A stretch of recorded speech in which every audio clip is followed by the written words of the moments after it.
জন্ম থেকেই বাপের ঘরে প্রিয় রাজকুমারী, সেই মেয়েটাই সুখের খোঁজে ছাড়বে বাপের বাড়ি।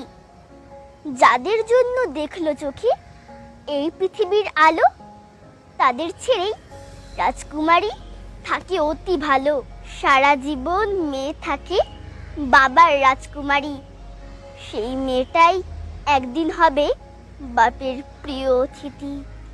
ইচ্ছে হলেও দেখতে পায় না নিজের বাবাটাকে, চোখের দেখা দেখতে হলেও পরের অনুমতি লাগে।